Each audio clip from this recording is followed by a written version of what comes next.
Good morning. నేను మీ Ramakrishna, news Rams TV 360. ఇప్పటి వరకు మీరు ఎవరైనా సబ్స్క్రైబ్ చేసుకోకపోతే ప్లీజ్ సబ్స్క్రైబ్ చేసుకోండి. ఈ సంక్రాంతి మెగాస్టార్ చిరంజీవికి Manashankar Varaprasad biggest blockbuster after Waltair Veerayya. ఈ పండగ మెగాస్టార్ పండగ. ఈ సినిమా బిగ్గెస్ట్ హిట్. చాలా రోజులుగా చిరు వింటేజ్ ఫ్యాన్స్ అభిమానులు ఎదురు చూస్తున్నారు. హిట్ డైరెక్టర్ అనిల్ రావిపూడి అనగానే మెగాస్టార్ చిరంజీవి హిట్ కొడతాడు అని అందరు అనుకున్నారు. వారు అనుకున్నట్టే, ఆశలు పెట్టుకున్నట్టే ఈ పండగ బ్లాక్ బ్లాస్టర్ హిట్ కొట్టాడు మనశంకర వరప్రసాద్ గారు. సంక్రాంతి పండగ తెలుగు సినిమా ప్రేక్షకులకు ఆసక్తిగా ఎదురు చూస్తున్న భారీ చిత్రాల్లో మనశంకర వరప్రసాద్ ఒకటిగా నిలిచింది. వరుస విజయాలతో ఫుల్ ఫామ్లో ఉన్న డైరెక్టర్ అనిల్ రావిపూడి దర్శకత్వంలో మెగాస్టార్ చిరంజీవి హీరోగా నటించడంపై ఈ సినిమా అంచనాలకు ఆకాశానికి ఎత్తేసింది. ఈ స్టార్ వెస్ట్ మెగాస్టార్ బెస్ట్. ఆయన సొంత పేరు శివశంకర్ వరప్రసాద్ పేరుతో వచ్చాడు, కొట్టాడు. వింటేజ్ స్టైల్లో మెగాస్టార్ చిరంజీవిని రౌడీ అల్లుడు, గ్యాంగ్ లీడర్, ఘరానామగుడు స్టైల్లో చూపించాడు చిరంజీవి గారు. హుక్ స్టెప్ పాట, డ్యాన్స్ వింటేజ్ స్టైల్లో ఎలా అయితే చేశారో, ఎలా అయితే స్టెప్పులు వేశారో ఇప్పుడు కూడా సేమ్ అదే గ్రేసు, అదే బాసు.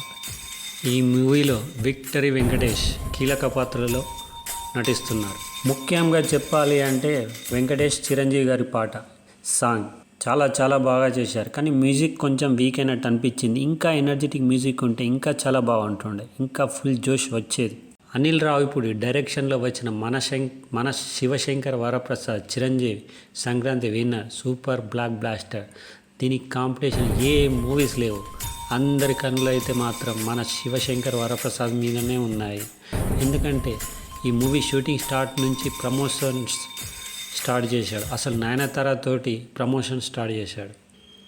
ఇక కథలోకి వెళ్తే మనశంకర వరప్రసాద్ మెగాస్టార్ చిరంజీవి గారు నేషనల్ సెక్యూరిటీ ఏజెన్సీలో పనిచేస్తుంటాడు.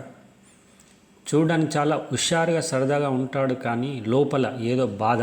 తన భార్య శశిరేఖ నయనతార గారు ఇద్దరు పిల్లలు దూరమయ్యారని వెళ్తే 10 years బ్యాక్ తన భార్యకు విడాకులు ఇవ్వాల్సి వస్తుంది.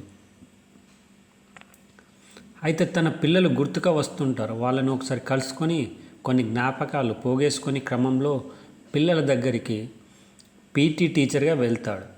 మెల్లగా వారితో పరిచయం పెంచుకొని దగ్గరవుతాడు. ఈ క్రమంలో మాజీ మామగారు సచిన్ కేదుర్కర్ ప్రాణహాని ఉందని తెలుస్తుంది. దాంతో అత్తారింటికి సెక్యూరిటీ ఆఫీసర్గా వెళ్తాడు. ఇంతకీ వరప్రసాద్ మామయ్యకు వచ్చిన ఆపద ఏమిటి, అందులో ఎలా తప్పించుకున్నాడు, ఆ క్రమంలో మాజీ భార్యకు ఎలా దగ్గరయ్యాడు, వీరిద్దరి కథలోకి విక్టరీ వెంకటేష్ ఎందుకు వచ్చాడు అనేది స్క్రీన్ మీద చూడాలి. చిరు లుక్స్ పరంగా సూపర్గా అనిపించాయి. తన కాస్ట్యూమ్స్ సూపర్గా ఉన్నాయి. బాస్ ఐసే బ్యాక్, బెస్ట్ అపీరెన్స్ అనుకోవచ్చు. తనను తాను తగ్గించుకొని చాలా సీన్స్ చేశాడు. అదే వరప్రసాద్ పాత్ర నిలబెట్టింది. కామెడీ ప్రక్కన పెడితే సున్నితమైన ఎమోషన్స్ను కూడా చాలా బాగానే డీల్ చేశాడు. వెంకీ ది గెస్ట్ రోల్ మాత్రం చిరు అనిల్ రావిపూడి కోసమే చేశాడు అనిపించింది. నయనతార లుక్స్ బాగున్నాయి. తన పాత్ర హుందంగా ఉంది.